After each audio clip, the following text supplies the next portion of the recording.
Everyone, this is Paris. I'm here with the 411 for the Gospel of Jesus Christ. I wanted to talk to you all about your perspective is important. Your perspective is important. I'm going to be reading from the Bible, so let's take our Bibles out. I'm also going to be reading from my notes because I'm a note taker. All right, let's go over to Hebrews chapter 4, verse 12. That's Hebrews chapter 4, verse 12.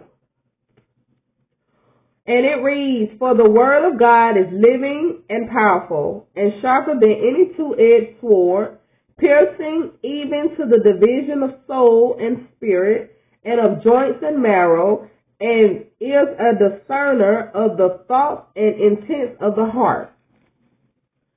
Let's also go over to Hebrews 12, verse 2.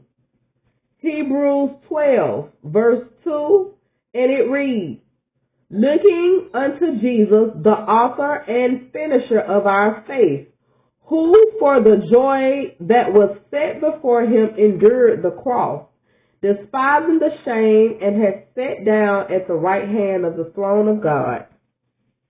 When you're walking with God, you have to walk by faith. Are you so busy that you don't see what God placed down on the inside of you?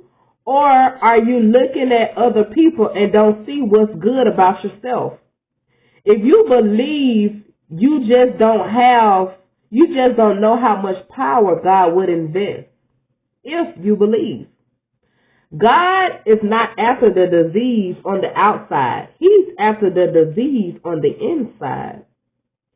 God is trying to tell us how important it is that you get your head on straight. There's treasure in your trash. There's treasure in your trash. Your in-look determines your outlook. Each of us has an awakening in a different way. Some people get it through music. Some people get it through the word or a conversation. Sometimes it is easy to fix other people than it is easy to fix yourself. Sometimes you become a judge, jury, or a hangman while you're still afflicted yourself. Healing is progressive. There comes a time where you've been blind so long, you simply don't care what it takes to get out of your situation. We've got to have blind faith, or we can't move forward. Desperation comes when you have been in the condition too long. When you get tired of other people passing you, other people being happy, other people having joy, and other people going on with their life, you will do whatever it takes for God to come get you out of your situation. Are you willing to challenge your perception? How do you see people? Is it by distrust, fear, apprehension, anxiety, disdain, or do you crave them or need their approval affirmation?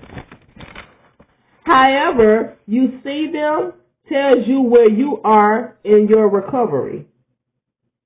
Your outlook is a reflection of what's going on inside of you, and it's far more important to you than what you're looking at.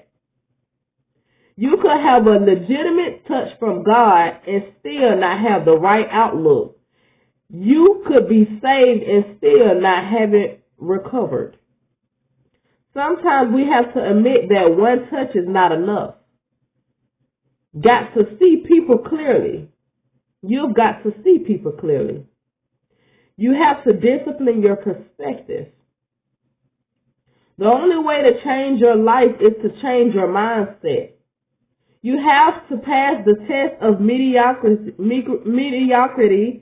Do you want a miracle, or are you satisfied to be halfway there?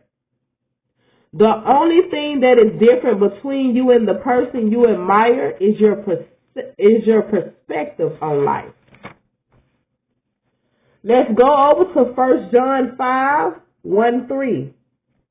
That's 1 John 5:1-3. 1-3. I'm sorry. And it reads, whoever believes that Jesus is the Christ is born of God, and everyone who loves him who begot also loves him who is begotten of him. By this we know that we love the children of God, when we love God and keep his commandments. For this is the love of God, that we keep his commandments, and his commandments are not burdensome. Let's also read Proverbs 88:13. That's Proverbs 88:13.